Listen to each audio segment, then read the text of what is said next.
It's my pleasure now to introduce our keynote speaker, Michael M.J. Fischer, who is Andrew W. Mellon Professor in the Humanities and Professor of Anthropology and Science and Technology Studies at the Massachusetts Institute of Technology, otherwise known at MIT. His many books include, and I have a very long list here, and it's only include Iran from Religious Dispute to Revolution, Anthropology as Cultural Critique, Emergent Forms of Life and the Anthropological Voice, Mute Dreams, Blind Owls and Dispersed Knowledges, Persian Poesis and the Transnational Circuitry, Anthropological Futures, and Anthropology in the Meantime, Experimental Ethnography, Theory, and Method for the 21st Century. He served as director of MIT's program in Science, Technology, and Society, and earlier as the director of Cultural Studies at Rice University, where he hired Hamid Naficy first as a Rockefeller Fellow and then helped hire him as a faculty member. He did fieldwork in Iran from 1971 to 73 and also in 1975, and has been an interested consumer of films and scholarship on Iran from the first North American Film Festival, as we just saw, organized by Hamid Naficy at UCLA. So please help me welcome Michael Fischer to the podium. Thank you. Three very brief preface. Can you hear me, everybody? Danny can hear me in the back? Good. Let me start with three very short prefatory comments. I was a little puzzled by the title for this event, Like Water Through Stone, and I assumed that it was some reference to a Persian idiom that I had forgotten or didn't know, or that Hamid had thought up. But it's, so I rooted around a little bit. It's an idiom in many cultures that means either extreme difficulty, squeezing water from a stone, or even a miracle, as in the Bible, when Moses is instructed to hit a rock to produce water, or inversely, persistence, as in the Chinese idiom, di shui chuan shi, dripping water dissolves or wears away stone, as in limestone caves, leaving behind the beauty of stalactites and stalagmites. And an invocation that I partly steal from Danny's webpage, in the spirit of healing, and I do this also because this is yet another set of exiles, internal exiles, and dispossessions. In the spirit of healing, I acknowledge and honor the Potawatomi, Odawa, and Ojibwe tribes, the original people of the land upon which Northwestern University stands. Of course, these tribes have moved and been moved around a good bit too, but we honor their staying power, their storytelling, and their cosmologies that are attuned to the land and that can be healing, not only across cultures, but with the land itself, or in my tradition, as we say, tikkun olam.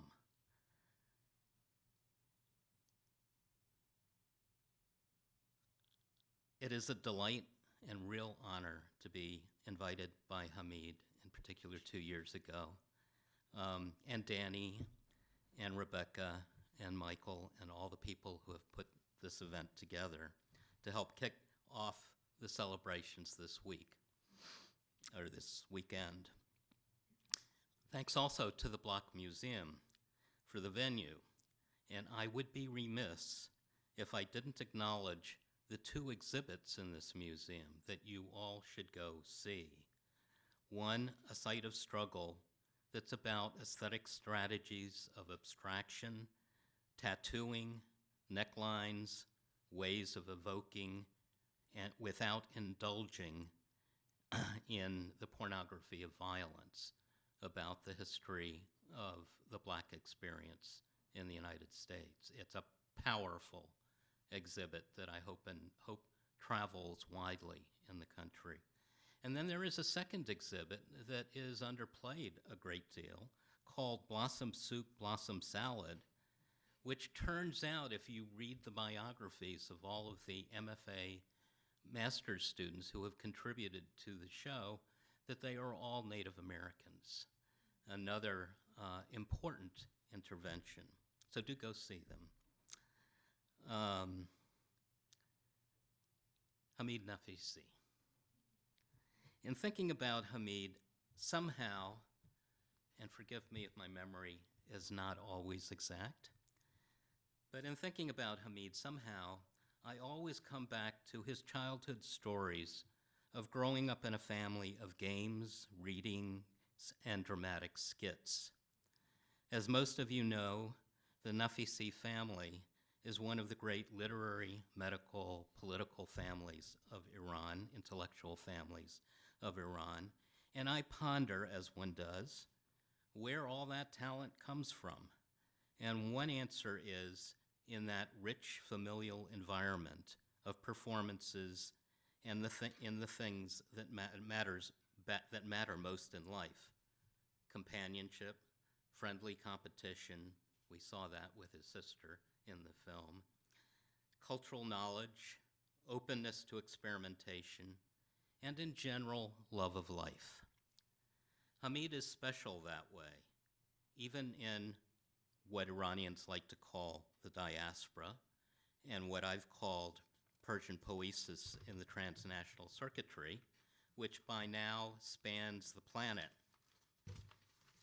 By marrying a spectacular mate, Kelly, whom we saw in the film, raising two wonderful children, Shada and Cameron, whom we also saw in the film, and immersing himself in the very different cultures of Los Angeles, Houston, Evanston, and with thanks to Northwestern, a stint in Qatar and Montana, but always keeping tabs on widespread family, his diasporic compatriots, other exile artists, and the advances in the global intellectual world. He is, of course, the contemporary dean of Iranian film studies, which began, as we saw again in the film, with cataloging Iranian films, a necessary task of maintenance in troubled times when film prints, scripts, and paraphernalia are easily lost and forgotten. But then with a PhD under his belt, also introducing into Iranian film studies the first theoretically sophisticated analyses, which after many years of persistence, like water through stone, eventuated in the masterwork of the 4-volume Social History of Iranian Cinema. Along the way, his book on Iranian television in Los Angeles was by relative size a gem or a small masterpiece, balanced on the limit between cultural studies and ethnography, showing how an ethnic immigrant community's media and commercial enclave could pull an immigrant community together, hold up a friendly mirror to itself and its struggles to create a new life in Southern California, and even make fun of itself while providing a platform for Persian Iranian businesses to advertise and help themselves thrive, and not so incidentally, provide a counterpoint demonstration to Iran of another way of Persian life. It was also a workbook, I suspect, for thinking seriously about the social history part of the 4 volumes on Iranian cinema, not just cinema critical surveys, but an attention to the ways in which social history and cinema are mutually imbricated. Hamid, of course, would not be encapsulated in an enclave. His next 2 books, as the film also showed, expanded the substantive and theoretical horizons.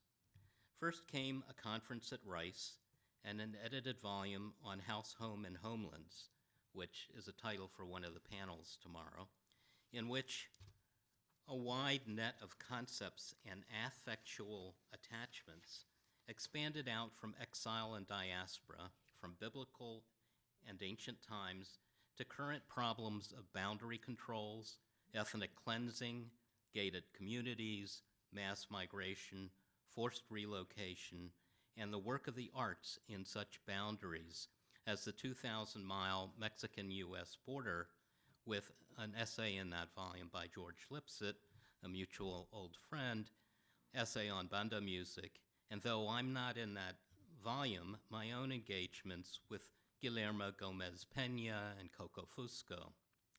There is one key sentence of Hamid's in the introduction to the volume, dear to my ethnographic heart, and as myself a child of exiles, immigrants, diasporics, he reminds us all displaced people do not experience exile equally or uniformly. Exile discourse thrives on detail, specificity, and locality. It's followed in the volume by a beautiful essay by Gabriel Teshome, meditating on his own return after 32 years to Ethiopia, carrying with him a modernist tool, the camera, which he found totally inadequate to his return experience, saying, again, just a beautiful line, I discovered in myself a depth of field that was always deferred elsewhere, where the teller is never in the place of the telling. Hamid's next important book, Accented Cinema, was a look into exilic film with an extraordinary ability to sift out the visual techniques that make every one of us who lives in two or more worlds of diaspora or immigration recognize a Landsman, a fellow native of that bizarre land of exile, assimilation, and double consciousness, often with what in language we sometimes call an accent, but not so much a linguistic accent, but a cultural one. The gift here was that the accent was warm and recognizing of one another, even across different cultures, even if those cultures' origins and specifics were different, even if the content of situations was often uncomfortable and even unnerving. A key figure for me in these discussions that Hamid and I had when I was reading and digesting the book was the Egyptian-Armenian-Canadian filmmaker Atam Ogoyan, whose filmic mark became indelible in memory. The exquisite distillations of what it is like to be interrogated by a customs agent, how insurance adjusters work, the tropes of confined spaces, looking through arched doorways, negotiating constraints and misunderstandings. Hamid, too, has that distillation talent, most notably expressed in his caricatures of intellectuals giving lectures. It is an exquisite game that he posed to me and invited me to play one day a few years ago. I got an invitation from Hamid to what I imagined as a Naficy game, a family tradition of the sort that I referenced in the beginning, a kind of a awaze, a Japanese form in which one person writes an essay on a painting and the other produces a new transformed version of the painting. In this case, 17 caricatures produced over the years by Hamid. The invitation's instruction was simply comment.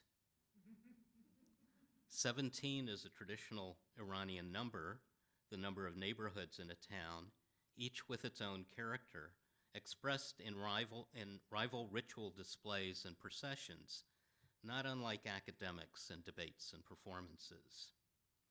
The rules of the game? Hamid's self-imposed rules for the caricatures were simple. Imposed rules for the caricatures were simple pencil or pen and paper, no erasing, focus on the face while an academic is addressing an audience.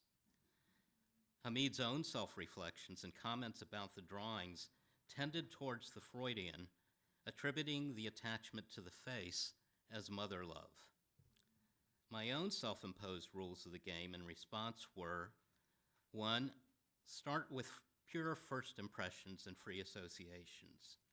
Then 2, channel the character talking to the audience and so write in the first person.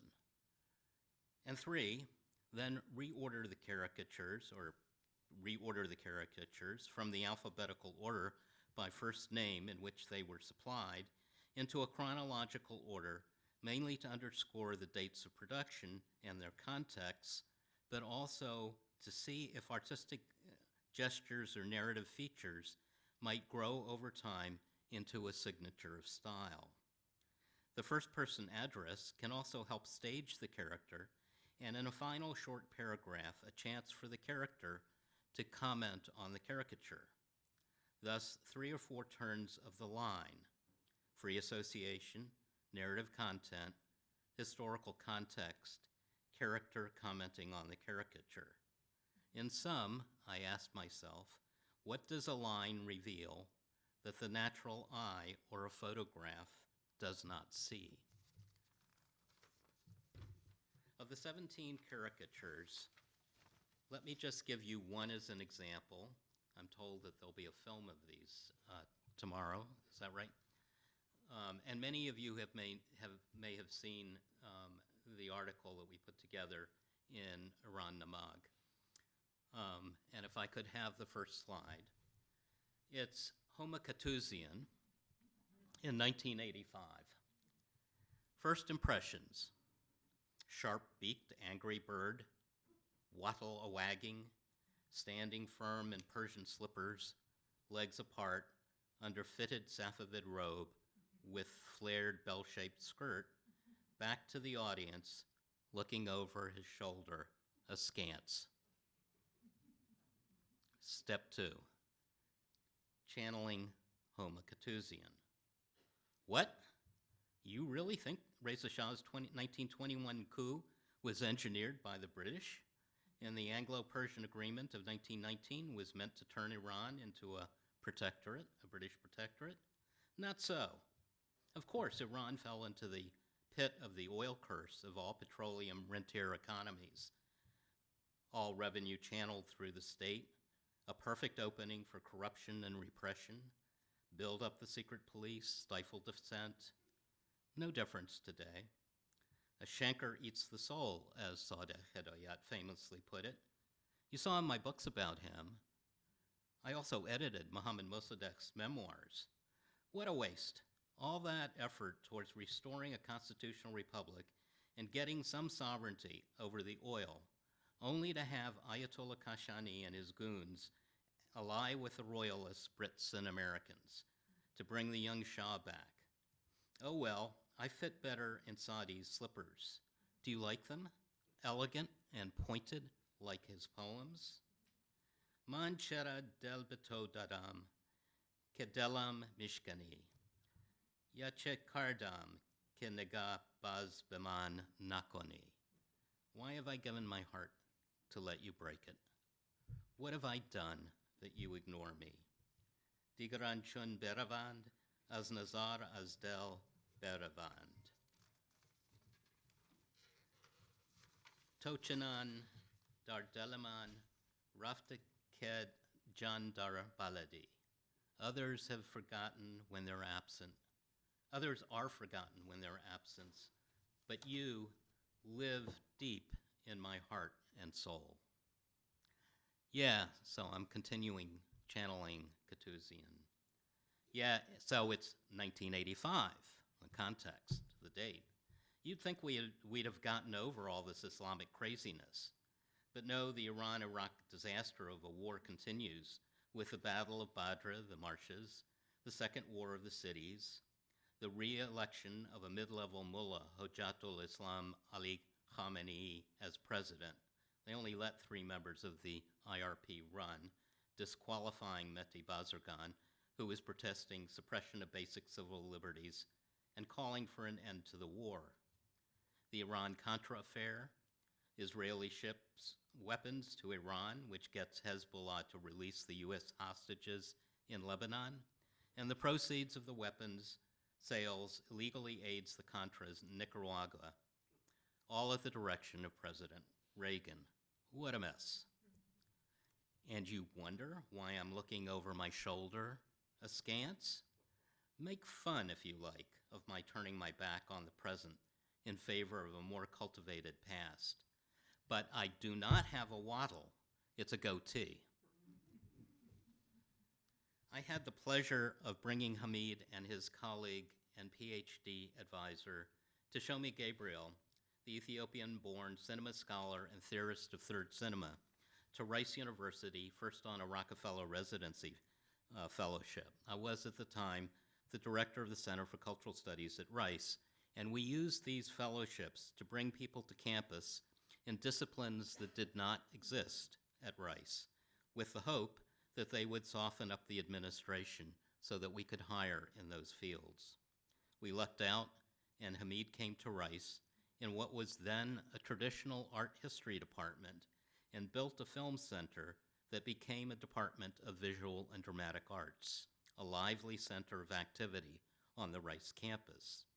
He also, as you've heard a couple of times, brought the first North American Iranian Film Festival, first to UCLA, and got me special tickets to attend, a transformative event, as the film also commented on and showed, for the Iranian community in LA. And then the film festival became an annual event in cities around the US, not just Houston, but I was privileged for a book that I wrote about films in Iran for the Boston Iranian Film Festival that was connected to this network.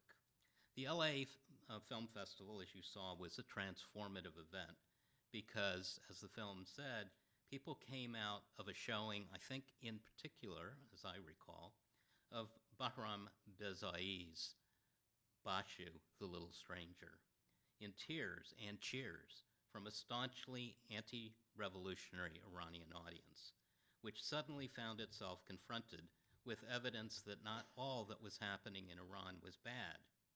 It's a film about racial, linguistic, and cultural differences within Iran, as well as about the difficulties of the home front during the war, with many of the menfolk away. It proved a powerful way for Iranians to view themselves.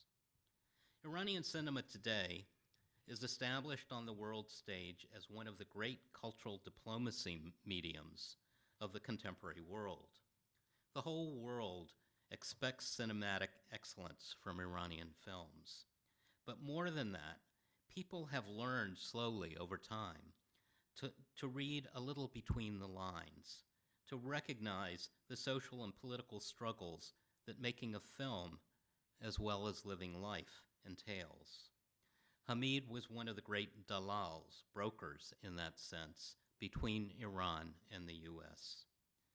My own work owes much to Hamid, to not just the social history of Iranian cinema, for which I served as a reviewer for Duke University Press, as Brer Rabbit would say, those of you who know your American folklore.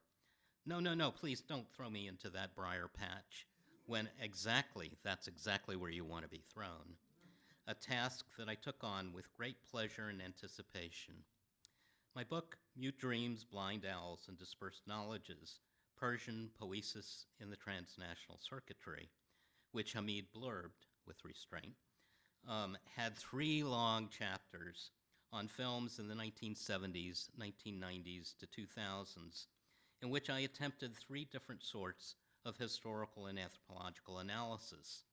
First, along with short stories, I analyzed the 1970s films of the New Wave as experiments produced by a social stratum with roots in rural Iran, or at least pre-massive urbanization, but with education and aspirations gained in or from critical developments in film in Italy, Germany, Russia, France, Latin America, and the US, so a form of social analysis. But these films lent themselves as well to a cultural or semiotic reading, a thesis and analysis that there was an Iranian form of surrealism, borrowing from, but quite different from, French surrealism. At issue, among other things, was a wonderful concern with psychology, mental health, and the derangements of colonialism in a state that was and was not colonial, that had colonial insecurities, but also a cultural pride and self-confidence that only deep civilizations can transmit.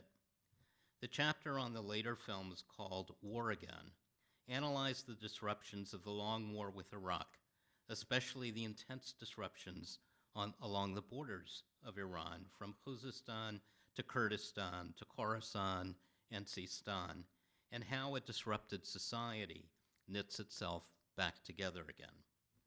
In more recent years, after some attempts at hanging out in Bollywood, I've been extending these studies into the art world of Southeast and East Asia, since it's not been feasible to continue extended research travels to Iran, although I have visited Iran 3 or 4 times. Each time proved a deep and intense experience that expands my appreciation. I have become fascinated by what I'm calling the probing arts, the performances, theater, visual arts that seem to anticipate something out of the contemporary contradictions of what the future might bring. In an older European language, it might be called an investigation into how common sense has been changing even as cultural struggles remain intense, or how the imagination of the multitude is changing through the prostheses of not only televisual media and cinema, but network, digital, and even holographic movements of changing the perceptual, cognitive, and affective worlds in which we unfold ourselves and use to feel our way into an uncertain future. I see these efforts as extensions of and building upon those of my elder brother, Hamid Naficy, and look forward to his new adventures in what euphemistically he calls his retirement. With many thanks and warmest congratulations on a brilliant, multi-talented career on which scholars will continue to build for years to come. I really look forward to the proceedings of the range of wonderful scholars who've gathered here to celebrate Hamid and to show new paths forward, building on the ones he has pioneered. Thank you, Hamid.